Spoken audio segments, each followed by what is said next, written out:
বাংলাদেশের অস্থিরতা পর্ব আপাতত মিটল। ভারতের পক্ষে তা স্বস্তির। যে কঙ্কাল বাইরে বেরিয়ে এসেছিল তাকে বাতিল করেছে বাংলাদেশ। ঘণ্টাখানেক সঙ্গে সমান অনুষ্ঠানে সেই মন্তব্য ব্রিগেডিয়ার প্রণব ঘোষের। পশ্চিমবঙ্গ লাগোয়া বাংলাদেশের জেলাগুলোতে ভালো ফল করেছে জামাত আর তার জোট সঙ্গীরা, এবং দক্ষিণবঙ্গ লাগোয়া আবার ম্যাপটা দেখাবো, সাতক্ষীরা, যশোর, ঝিনাইদহ, কুষ্টিয়া জামাত এবং তার সহযোগীরা ভালো ফল করেছে।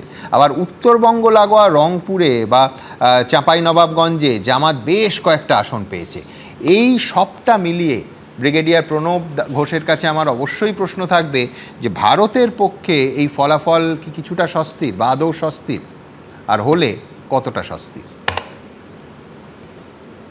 ভারতের পক্ষে সবচেয়ে বড় স্বস্তি হচ্ছে এই প্রচণ্ড অস্থিরতা গত 1.5 বছরের পর একটা জবনিকাপাত, আমি বলবো না স্থায়ী কি অস্থায়ী, কিন্তু at least for the time being একটা জবনিকাপাত হলো।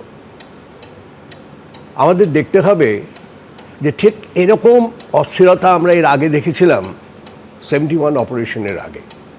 দেশে ঠিক এই রকম একটা অস্থিরতা ছিল, সেবার ছিল একটা অন্য ধরনের ব্যাপার। আর এবার যে জেনোসাইডটা হলো সেটা হলো কট্টর ইসলামাইজেশনের দিকে, মৌলবাদিতার দিকে দেশটাকে কোনো রকমে টেংরে হিচড়ে নিয়ে যাওয়া। সে থেকে আমরা যে সুরাহা পেলাম সেটা আমি বলবো 100% যে ওই পথে আর বোধহয় শিগগিরির মধ্যে এরা এগোবে না।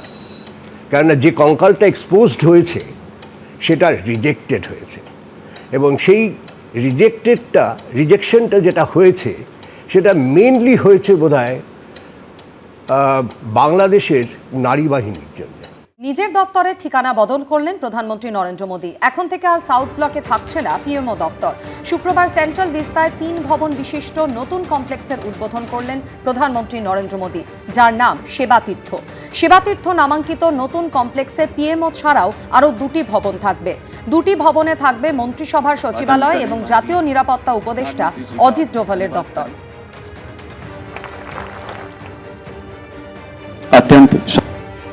छोटे से आकार के बड़े राष्ट्रीय संकल्प की सिद्धि को समेटे ये डाक टिकट तथा सिक्का नई प्रेरणाओं का अग्रदूत बनेगा। अन्य महानुभाव और मेरे प्यारे साथियों, आज हम सभी एक नए इतिहास को बनते देख रहे हैं। एबीपी आनंद एगिए थाके एगिए राखी।